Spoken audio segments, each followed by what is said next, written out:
today's episode, we're going to be talking about what are refillables and how can they help you stabilize your business. So I was actually having a conversation on Instagram with a woman recently, and she had posed a question about how she could increase her budget for sourcing. So we were kind of messaging back and forth, and I was giving her like some ideas that I had. And one of those ideas was to kind of like focus a little bit on sourcing items that are considered refillables. So what is a refillable, basically, if you don't know? That would be an item that you can find when you're out sourcing again and again. So a lot of us, when we started reselling, we were, maybe sourcing books or clothing, shoes, stuff like that. And those are, great to resell. But for the most part, especially if you're sourcing at like thrift stores, garage sales, auctions, estate sales, places like that, you're finding one-off items. So your cost of goods might be really low, but you have to make individual listings for each of those items again and again and again. So kind of the beauty of a refillable is something that you're able to walk into whatever store it's being sold at. You're able to pick it up off the shelf, multiples of that item. You can create one listing and just adjust the quantity of that item when it's available to you. So if you, have 50 and you sell 10 of them and then you find 10 more, you adjust it from you have 40 available to another 50 or back up to 50 available. When I switched gears in my business a little bit in 2020 from selling pretty much all clothing and shoes to selling, I was starting to dabble in some newer items.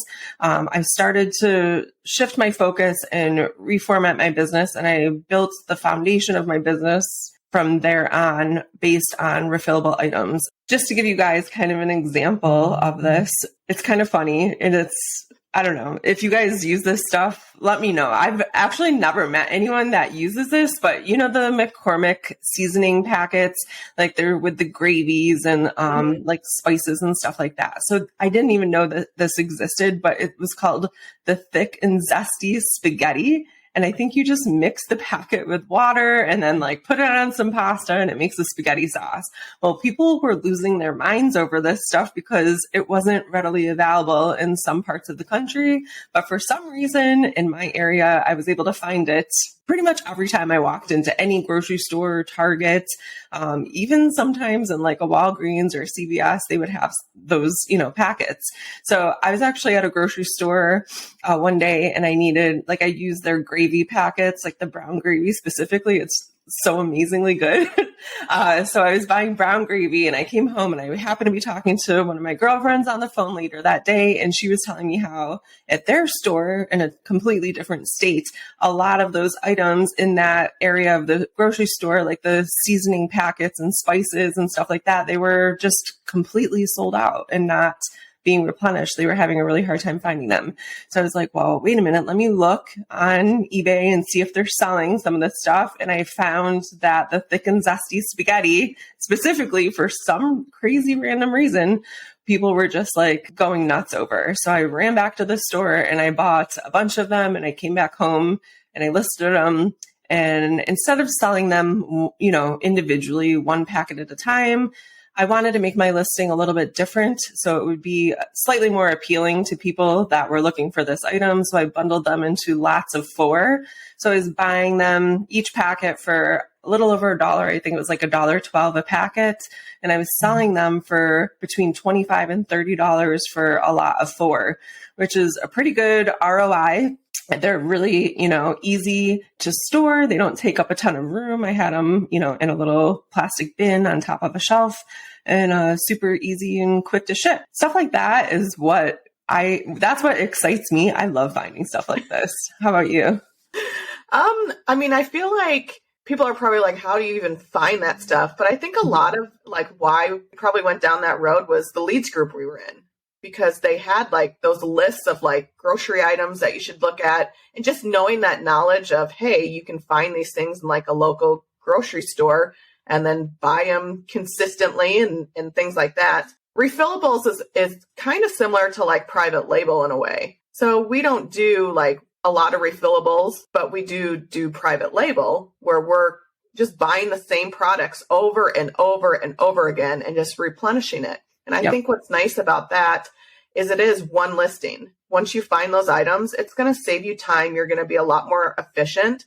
I think it's a really good idea for people who are doing reselling part-time or are just starting off and really don't want to spend the time going through an entire thrift store, figuring out what sells and what doesn't sell. You've motivated me to go out and start looking in our grocery stores because we live in an area where I'm sure it's probably similar to you, where it's less populated area. And I bet I could probably find a couple of refillables.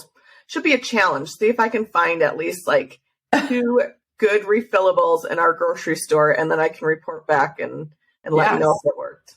That would be awesome. So the one thing with refillables, though, you just have to keep checking, and I'm sure it's probably very similar with private label. You just have to keep checking to make sure that the item is, it's going to be profitable. If you're going to go out and source the item again, just do a quick check and make sure that it's still selling for the amount that makes sense for your, sourcing criteria. Eventually, it took about a year, but eventually those McCormick spice packets, the thick and zesty spaghetti, they lost their profitability for me. So, I had, I think like maybe 5 or 6 of them left.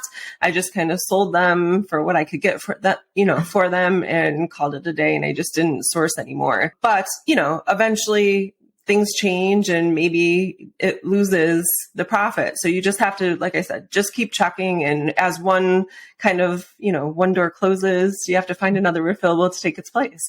Basically, I've built out my business wide on refillables. And then if you think of it kind of like a pyramid, so, the next might be like clothing and shoes. And then on top of that might be, BOLO items, like hot items that, seasonal things, Christmas things, Valentine's Day stuff, things that you're probably going to find a couple times and they quickly come in and then they quickly go out. So I am very excited about finding BOLO items as well, but I felt like I couldn't build a solid business on that.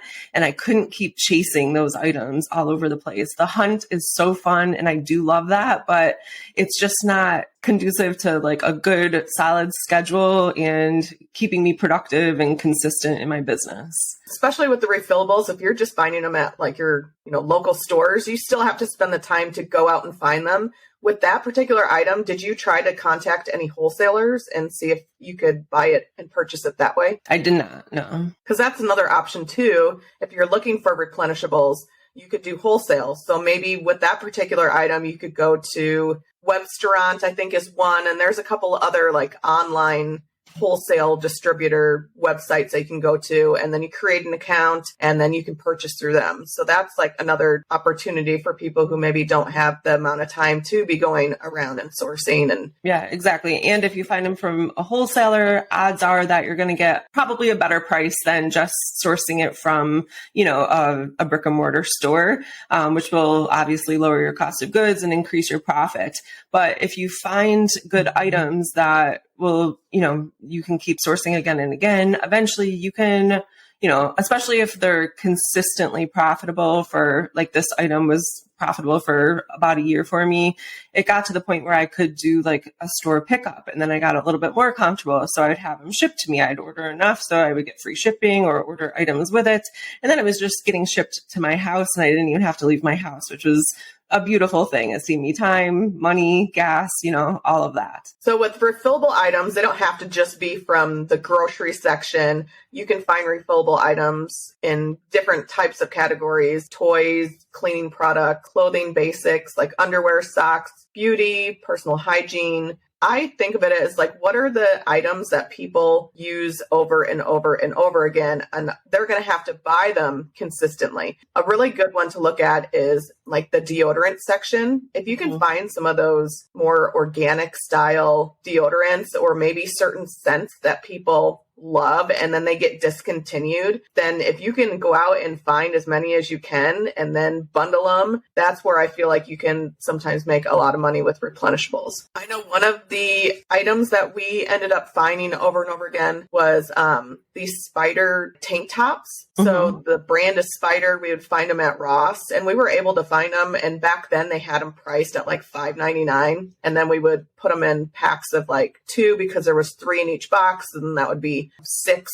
on the listing, and we would sell those for like almost $30, $40 sometimes, and we got them for like $5.99 each.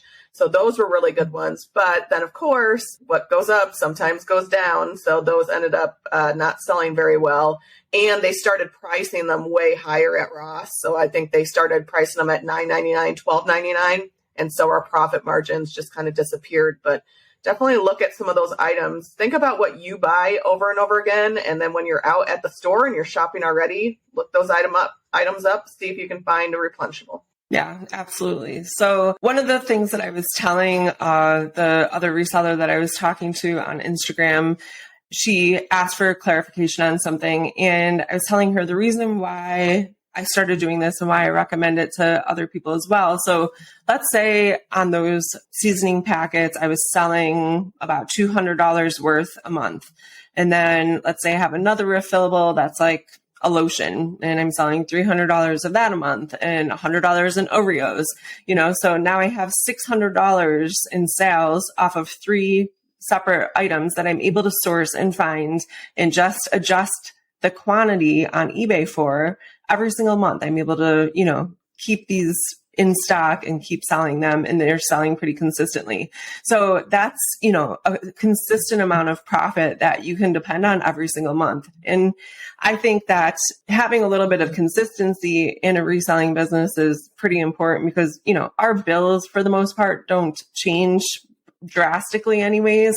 You know how much your rent or your mortgage is, how much your car payment is, how much your grocery bills are, pretty consistently month after month. So making sure that you have a consistent profit month after month is really going to help give you a sense of security and help build your business. And you're also able to increase your sourcing budget if you, keep adding these to your reselling business month after month. So I think the best thing about the replenishables, especially if you're going to sell on eBay, when you're listing, like let's say you have the 54 packs of the seasoning on there, if you sell so many, then it's going to show up on that listing. So when a buyer goes, it's going to say 46 sold, and it's just going to give the buyer much more confidence that that's an item that they should purchase over other ones that are offered. Yeah, that'll definitely give buyers confidence. And if they see your listing has, 46 sold and none of the other listings have that, for me as a buyer, I'm going to buy from that guy because it says that those transactions have been completed successfully, in my eyes.